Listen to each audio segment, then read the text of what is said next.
thunk.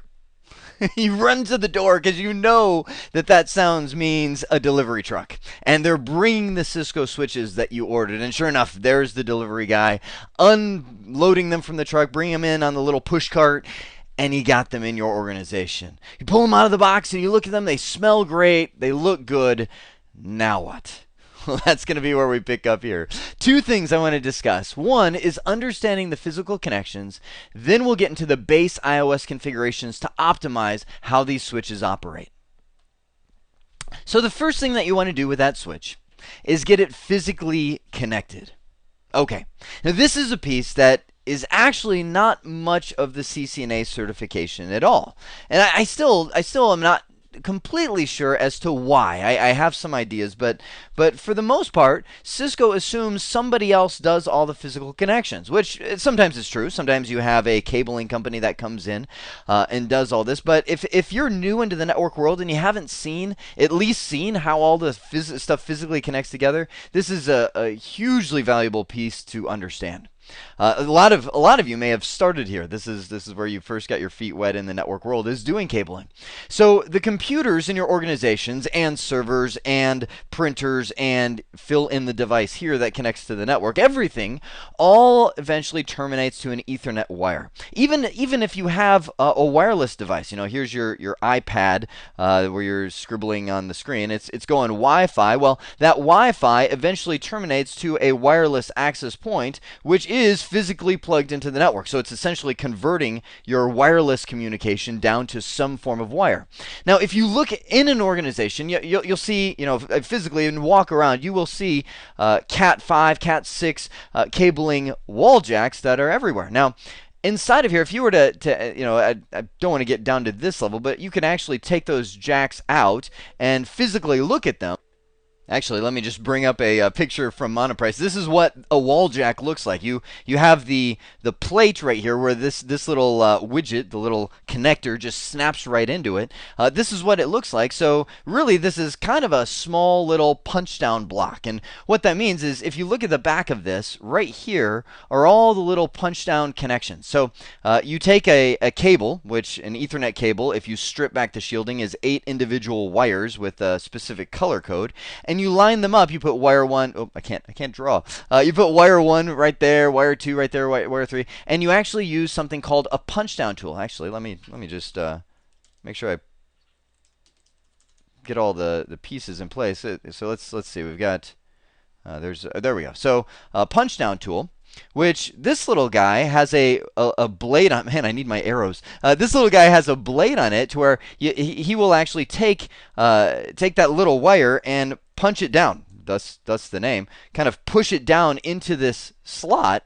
And kind of move that wire all the way down. Now, inside of there, if you were to somehow see the view inside, you would see that there's very sharp metal connectors in there that when the cable, or I shouldn't say the cable, the wire, the individual wire from the cable gets pushed down in there, it strips off the shielding of the wire and makes a physical metal-to-metal connection, allowing the communication to flow. So you do that, chunk, chunk, chunk, with each one of the 8 wires, and you can see down at the bottom, depending on the wall jack, it will actually give you a little color code of what that is, and then this is just showing when you're done putting all the wires in there. You usually, I actually don't, I'm kind of lazy, but you will usually put these little protectors on there that will peel off your fingernails if you try and get them off to keep the wires from popping back out, and then you take this little widget and push it into the wall jack. So you physically have cabling that are all running through the walls that terminate those wall jacks, and those wall jacks are what plug into your actual computer or whatever device you want to do.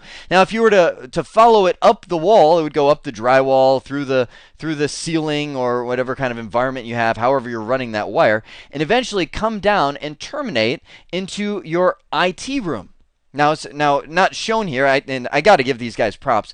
This is a beautiful looking network. I always love seeing just a nice, clean cabling. The spaghetti string. I loathe just stare. I'm like, oh, I just want to clean it up. I want to fix it. It's like, some people like the scenery. You're like, oh, the beautiful sunset. Shed a tear. For me, I'm like, oh, look at that cabling. Cry, tear. It's beautiful. So the cable comes out of the wall, and you're actually going to, if it's not shown here because it's probably not as pretty, but you got a big old bundle of cable coming out of the ceiling or whatever, usually wire tie it or whatever. Bring it back down to behind these guys. Now these are not switches. These are patch panels. What the patch panels do is act as a little termination point to where I can bring all the cable out of the ceiling, so it's running from the wall through the ceiling, and it comes out right here. And I actually, if you were to flip these guys around, here, I'll show you. Okay, so here is a example of a little 12-port patch panel. The ones that are on there are 24-port. But if you flip that guy around, actually, let's zoom in here. If you flip that guy around, this is actually a whole bunch of those little, like, if we go back here, where were we? A whole bunch of these things. It's not as zoomed in, so we can't see it quite as well. But really, that's all these are. Is a bunch of little punch downs. So all of that cabling, comes out of the ceiling and gets punched into the back of this. Does it take a long time? Yeah. Does it hurt your fingers? Yeah. So using that little punch down tool effectively, what that tool does that I showed you will actually punch that wire in there, and then if as long as the blade is sharp enough, we'll actually cut it off. Like this one actually comes with a small little punch down tool right here that's probably not going to work as well, but hey, it's free, might as well. So this will push those wires into each one of those little openings, and now you have all the wires connected to a patch panel. Now, patch panels are optional, kind of. You might say, well, can I just bring all of these wires out of the ceiling, and instead of punching them into here, just put little Cat 5 or Cat 6 ends on them to where you got the wire, and now you clip the little end on them with a, it's actually backwards, but put the little tip on them that plugs into the computer. Yes, you could. You could actually bring those and then plug those directly into the switch. However, now you're stuck if you ever want to move your switches around. Like, let's say you put your switches right here. That's where you mounted them, and that's where you cut the wires to. And then you go, oh man, because of something, we have to move our switches over to this one. Now you're stuck because you've got all these wires with tips on them that are terminated at that point. And you can't make them longer easily anyway. So you're stuck. You have to leave your switches there. Where if you've got patch panels are just dummy devices. There's no power to them. They're just kind of a coupler that take the wire from the wall and move to a jack. And then you can buy however long cables you want to connect from the patch panel. Now these cables actually go up, through the nicely wire-tied conduit that they have here, and then run down into the individual switches. So down here are the switches. The ones that came from the delivery truck, and you mount it into your rack. So you take the cable from the patch panel and plug it into here, and now you have full communication. So that's a view of the physical connections of the switch infrastructure. Again, it's not typically covered too much in the CCNA. You probably won't see it on the exam. Cisco, of course, since they don't really manufacture patch panels, they're more interested in, do you know the switch itself? So here's what the Cisco switch looks like. Now this one I can tell just because I've owned a number of those. That's a Cisco 3550 switch, which is a great switch. It's a 10100. It's not gigabit, but it's a 10100 switch. Great for a lab environment because it actually does layer 3 switching. It does all kinds of stuff. So this switch, a lot of times, I put a little arrow here because many of them will have a mode button. And the mode button, depending on the switch, will do different things. Not all switches have mode buttons, but it can switch between status, like is there something connected, to utilization, to where it's kind of like a radio equalizer, where you kind of get levels based on how much the switch is being utilized, to duplex, where you see different colors if one is full duplex, one is half duplex, and to speed, that's the bottom one, where you can see 10 megabit or 100 megabit, or nowadays in more recent switches, you get the gigabit connections, or even 10 or 40 gigabit per second connection. I mean, the speed just continues to increase more and more and more and more. So you can click that button and go through those. Also, something to be aware of is if a Cisco switch has a button, it may support a feature that can erase the entire thing. If you hold down that button for somewhere around 10 seconds, just hold it down. You'll actually see it blink a number of times, and the switch will reboot itself. That will flush all configuration that you have on the switch and reset it to factory default. Wow. What does that tell you about physical location of these switches? Can we say locked door? Yes, absolutely. This room is behind a locked door, because if somebody can get to that, they can really mess up your entire network just by holding down a button for 10 seconds or so. So this is the physical world. Now, I want to reinforce that Cisco doesn't usually focus on the physical connections because normally other companies come in there and do that all for you. They can do it faster, cheaper than a Cisco engineer could because they've got all the right tools and all the right expertise to run the cables through the wall, install the patch panels, and essentially leave you at that point. They'll say, okay, there you go, install your switches right there, and you're good. Thanks. Bye-bye.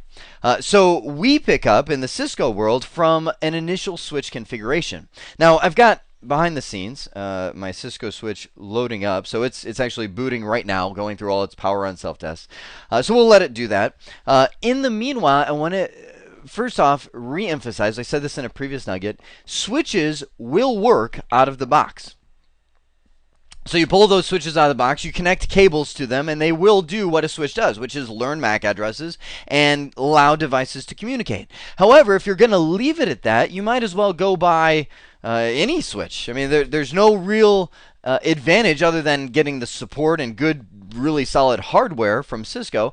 There's no real advantage to having Cisco. I mean, the advantage comes in when you start configuring it and enabling features. So what you see on the screen right now is a base configuration, meaning this will get you started to where you can enable a lot more features on the Cisco switch. So we'll work through these one by one. Let's see if the switch is booted. Okay, good. It is. Now, by the way, when the switch boots, initially it might be a lot of times people will just sit there staring at this, going, okay, is it done? You know, expecting the screen to clear. There is no fear in pressing the enter key. Right? The enter key is pretty much going to always call up a new line in the Cisco device. I guess there's fear if you type the enter key after the wrong command, but just enter on a blank line is harmless. So it's asking us, do you want to enter the initial config dialog? And you might remember from the iOS basics nugget. The answer to that is always no, because it's going to have you configure all kinds of legacy old stuff, and we don't want to waste our time with that. We just want to get into what we need to do. The first thing is to name the switch. So I'm sitting in privilege mode. You remember, again, just some flyby review from iOS basics. Question mark gives me a list of commands, and the first thing I need to do is to get into enable mode. Now, if I want to finish the partially typed command, you guys remember? Tab key, right? In enable, now it takes me straight over to enable mode. I know I'm there because of the pound symbol. There was no password because the switch has no configuration. That's going to be one of the things that we do here. So I'm sitting at the switch with a pound symbol, and from here I can view all the configuration. You remember the modes. We start off in the user mode. That was the little right angle bracket.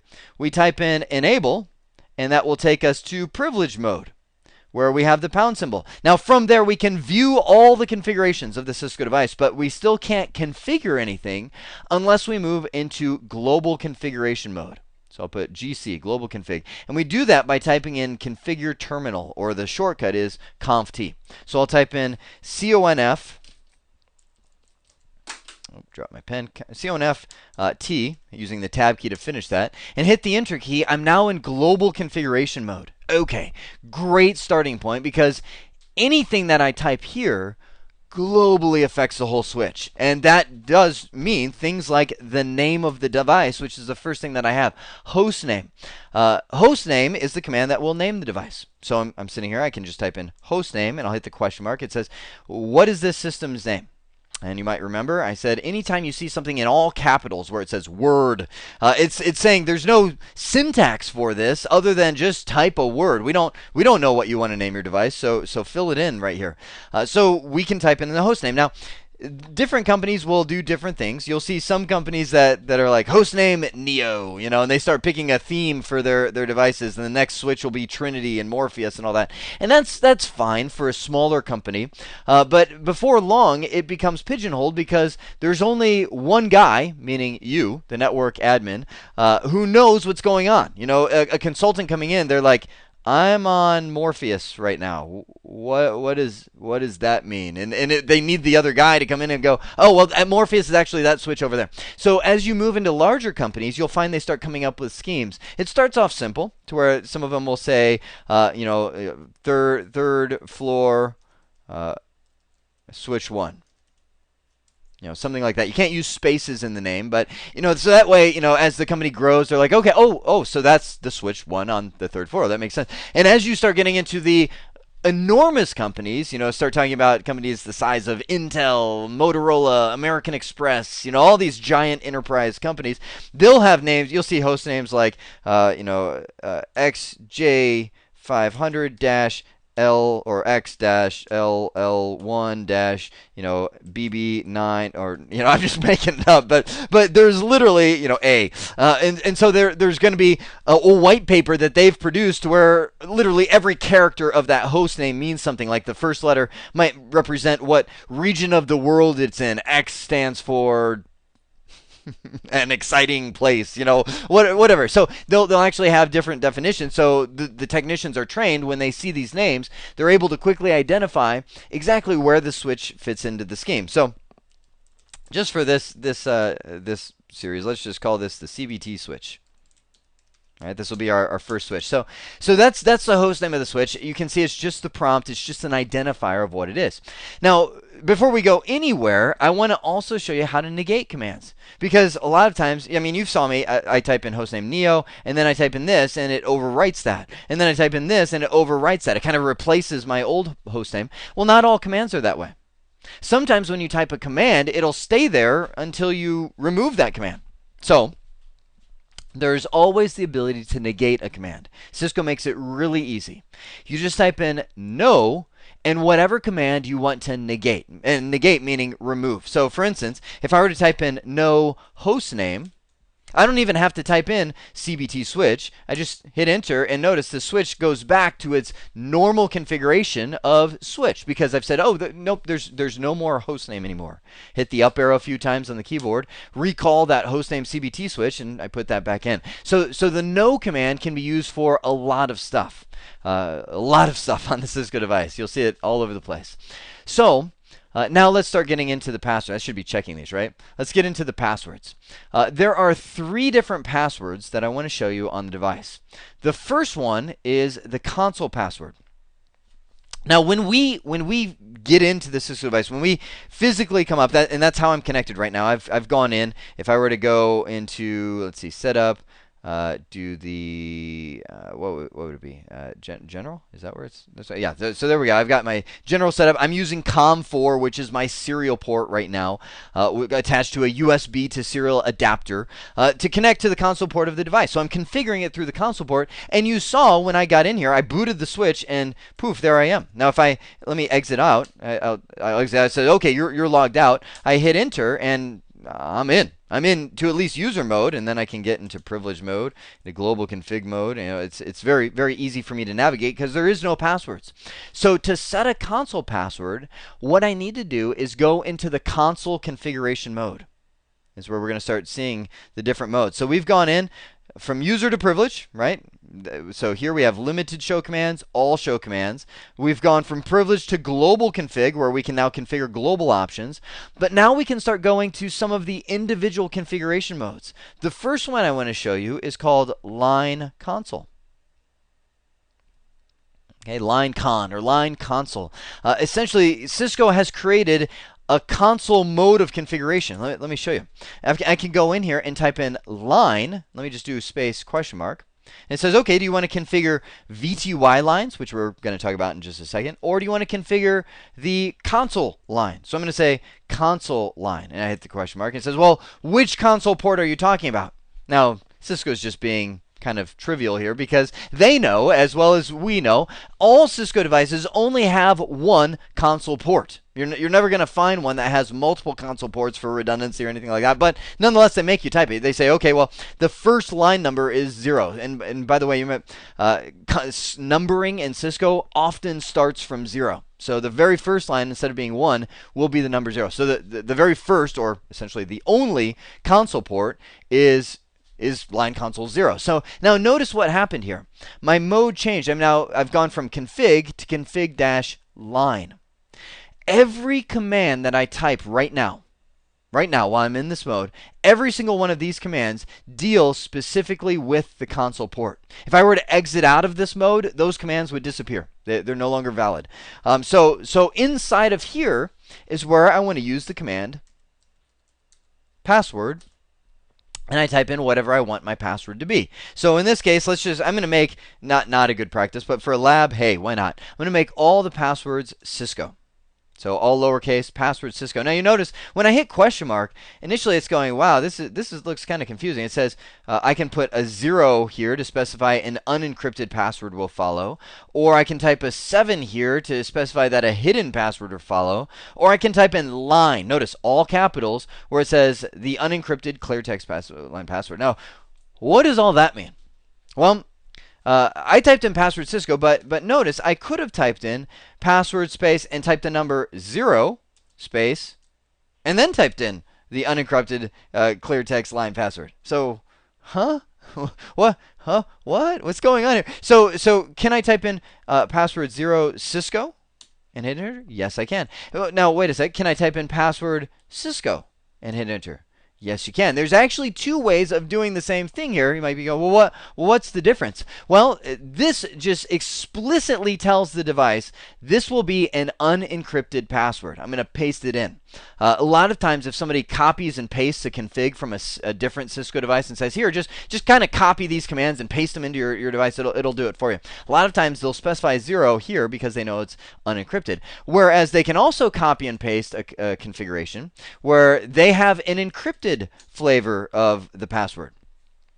So you notice if I type in password space 7 like it's telling me to, it says, okay, now you can type in word, where the word represents a hidden line password string, meaning if maybe somebody didn't feel really good about giving you a configuration with all their passwords in clear text. So they said, here, I'm going to give you an encrypted version of this password that you can copy and paste into the config and it'll still understand it. So that's where that comes in. I'm getting a little deep a little early, but I just wanted to comfort you if you were wondering what that all meant when I hit question mark.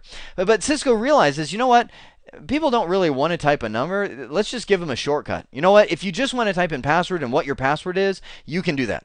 It's the same thing as typing password 0 in your password, but we'll let you do it either way. So I can type in password Cisco, and I'm done. So what I've done at this point is assigned a password to the console port. Let me type in end, which will drop me back out, and then I'll type in exit to log out. Watch this. I'll hit the enter key, and never mind. Scratch that. Forgot to do something. Yes, we did set a console password, but I want to show you something. I'm going to do a show. I'm actually going to do a show command where I'm going to do a show running config. At first, I was like, wow, that was one of the most basic commands I could have done. I'm going to scroll down, and you can just see there's all kinds of stuff in this configuration. This is its running configuration, what's actually running. And you can see that under line console 0, I have the password Cisco, but it's actually missing a command. It's missing a command that is underneath a few of these other ports, which actually is login. Now look at this. I'll show it to you and then I'll explain it. I'll do line console 0. And I'm going to type in login and hit enter. So what did that do? Let me exit back out here and I'll do a show running config. Now what did that do? Hang on. Scroll down. Show me that command. Is it there now? Oh, I hit the wrong button. Stop the output. Is it there now? Yes, it is. It's underneath the console port. Well, what's it do? Let's find out. Hit the enter key. And, oh, now it's asking me for a password. Cisco. Okay, and then I get in and I'm in. Okay, so now I have this password prompt, which was not previously there. And what I did was type in login. Let me do a show run. I'm going to do a begin with line con. Oop, of course. Line con, so I don't have to scroll through all that. So it's showing line console 0, password Cisco, login. That command is there. So wait a sec. If I were to go into the console port and type in line console 0 and type in no login to remove that command, now what happens? Let's go back. Let's look at the config and verify. Oh, let me do that again. Verify. We've got password Cisco is under the console port. Exit back out into the enter key. Oh, no login required. Is this starting to put the pieces together? So let me ask you, if you were to give a definition, what does the login command do? The login command requires logins to that port, meaning I can type in passwords all day. Let me do a show run begin line console. I can type in passwords all day long under that console port, but they won't take effect until I'm requiring somebody to log in. So I'm going to go into global config, line console 0, and let's just hit the question mark. You can see that login, if we look at the definition L, login, enable password checking. That's the definition that they give it. Essentially enable this console port to check the password. So I'm going to type in login, hit enter, and now we are requiring a console password. Good. Now what about the telnet password? Setting a telnet password is what allows you to manage this switch remotely. Meaning right now I am connected. If you were to look at me right now, I have a cable plugged into that switch, and got my laptop or whatever device I'm using. I've got this console connected. I'm looking down at it. I'm literally 3 feet away from the switch, standing here, and that's great for an initial configuration. That's how we have to configure it. But eventually, I want to get out of this cold IT room. I want to walk back to my desk or fly back to my office. Could be thousands of miles away, and manage this switch remotely. That is where the telnet password, or I guess you could also look at more modern, more secure, is an SSH password, comes into play. Now, these are also configured under the line, but the line is actually called VTY. Let me get back to the prompt. So we're under the console port right now. We don't want to do anything else from here for now. We'll come back here. I'm going to exit out of the console port. I'm going to type in line VTY space. Well, let me just question mark through the whole thing. So line VTY, that stands for virtual terminal. It's virtually as if I was standing there next to the switch, right? So virtual terminal, VTY space, and then it says, okay, what is the first line number? What's that mean? Well, depending on your iOS version, you will see different Cisco devices supporting multiple telnet connections at a time. So that means I can be remotely telnetted in managing this switch. So can Bob, so can Sue, so can Mary, so can Neil. Everybody can actually be on that switch at the same time. Now, whoa, wait a sec. Does that mean we could make conflicting changes? It does, and you have to be careful about that. But usually, technicians communicate. Did I just say technicians communicate? Scratch that. Policies dictate that technicians are supposed to communicate so that they don't make those kind of conflicting changes. But nonetheless, the Cisco device supports everybody getting on that device at the same time. Now, when I say everybody, I mean however many line numbers you configure. Now, this iOS version, this Cisco device supports, you can just by hitting the question mark, it says, what is the first line number? So I type in 0. That's going to be the first one we come in on. And I hit the question mark, it says, well, what is the last line number? And I can go up to 15. So what this allows me to do is configure a whole bunch of VTY ports at the same time. So if I were to type in 15, that now puts me into the configuration mode for 16 total, because I started counting from 0, right? So that adds one more. So 16 total VTY ports that I'm configuring all at the same time. And then I can come under here and say password, and whatever I want my password to be, we'll say password Cisco, and hit the enter key. And now I've created a password that says whenever somebody accesses this device remotely, they're going to have to type in the password Cisco before they're able to get to user mode. Now, let me show you a couple quick things. I'm going to bail out of this mode and just do a show run. And by the way, I've been typing this in a couple times just to get us straight there. You can actually do a show running config. This is how we verify. It's saying, show me what configuration is on this device that's running right now. And you can type in the pipe. It's the character right above the enter key. And then you can do some filtering commands. You can say, I want to begin with the line. I want to include the lines. I want to exclude the lines. So what I've been typing all along, I've been putting B there, which you're like, what is that? That's actually begin with the line, where I type in line, and I just hit enter. Begin with the line that says line, because that will move me down to the bottom so I don't have to hit the space bar through all that config. And I can just look directly at these ports. So I see my console port configuration, right? Everybody good with that? And then below, I see my VTY configuration. Now, a couple things worth mentioning. First off, what's up with the 0 through 4 and then 5, 15? And I also want to talk about the syntax. When you see 0 space 4, mentally put a little dash in there. Think of it like 0 through 4, because that's really what it means. So why did it break it into 2? Well, to understand that, you have to go back into long history of Cisco. Cisco has always had 5 Telnet ports, 0 through 4, on their devices. Only recently, and I say recent within the last decade, it's been a long time, but for as long as Cisco's been around, I'd say recently, have they expanded that to allow more, to where you can go up to 15 or I guess 16 total VTY ports. But a lot of times people would take configurations from one device and send it over to another device, and it's very common when you get a good base configuration with Cisco to say, okay, I've got it. That's what we're doing right now, is a base configuration. To say, I've got it, let me now copy and paste that into all my devices so I don't have to do them all individually. Well, if you have some older devices, they might only support 5 Telnet ports at the same time. Whereas some newer devices might also expand and support up to 16 Telnet ports, or essentially 0 through 15. So Cisco said, well, why don't we do this? We'll break it into 2 sections. So that way, if you copy and paste a config from a new device into an older device, so the new device supporting all these Telnet ports and the older device supporting this, at least it will take the commands for this piece of it. When it gets to this, the older device will be like, I don't know what that means. I don't have 16 Telnet ports, and it'll ignore those commands. But at least it will take this. Whereas if we would have put them all as one big chunk, if we would have put 0 space 15, then the older device would say, well, I can't support that, and it would forget the commands completely. At least by doing this, it gets most of the configuration in there and ignores the stuff that it doesn't support. So I know a little longer explanation, but you wouldn't believe how many times I have people, when I explain that to them and they've been in Cisco for a while, they're like, oh, that always confused me. So I wanted to take the time right there. So second thing worth mentioning, notice when I got under the VTY ports right here, I typed in password Cisco. I never typed the word login, and yet it's there. Why? Well, if we back up, if we look at the configuration before when I was doing the console port, we saw that the console port didn't have the login command, and the VTY lines did before I even got in there. Well, that's Cisco's form of security.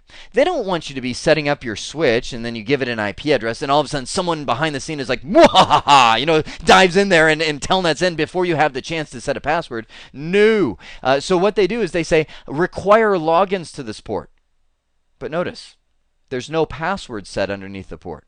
Right? So if somebody does happen to try and sneak in there before you have the chance to set a password, they'll actually get the message from the Cisco device. And here's the exact message. I don't know why I remember this verbatim. It'll say, password required, but none set. Click, and it'll disconnect them. Password required, but none set. What that's saying is, hey, this login command is telling me being a Cisco device, I need to require logins for this port. So when somebody connects, it's like, I need to log you in. But then it looks and it goes, oh, wait a second, I don't have a password. Thus the message. Sorry, password required, but there's none set. So you can't log in. I'm requiring it. Now, let me show you. Let me show you a bad thing to do. If I were to go under line VTY 0 space 15 and type in the command no login, hit the enter key. What do you think that does? Careful. Sometimes you're like, oh, okay, so I'm not letting anyone log in, right? Right? That's a lot of times the initial feeling is like, well, it says no login, so that, well, careful, remember the language. No is the negating command. So we're not saying no login like we're speaking English to each other, like, oh, no, you can't log in. What we're saying is, no, the login is not required. So before I was requiring logins, and now I'm not. Oh my goodness. What this means is somebody can type in telnet and the IP address of the switch, which thankfully we haven't given it one yet. But they could type that in and bam, they're immediately sitting in user mode. And then they type in enable, and now they're into the privilege mode. It's creepy. There's minor security mechanisms, like if you don't have an enabled password, it might restrict you from doing that. But oh my goodness, that's not something you want to do. So no login does not say you can't log in. It means no login is required. So that's why you absolutely want to keep that one on there. See how dangerous those commands can be. Okay.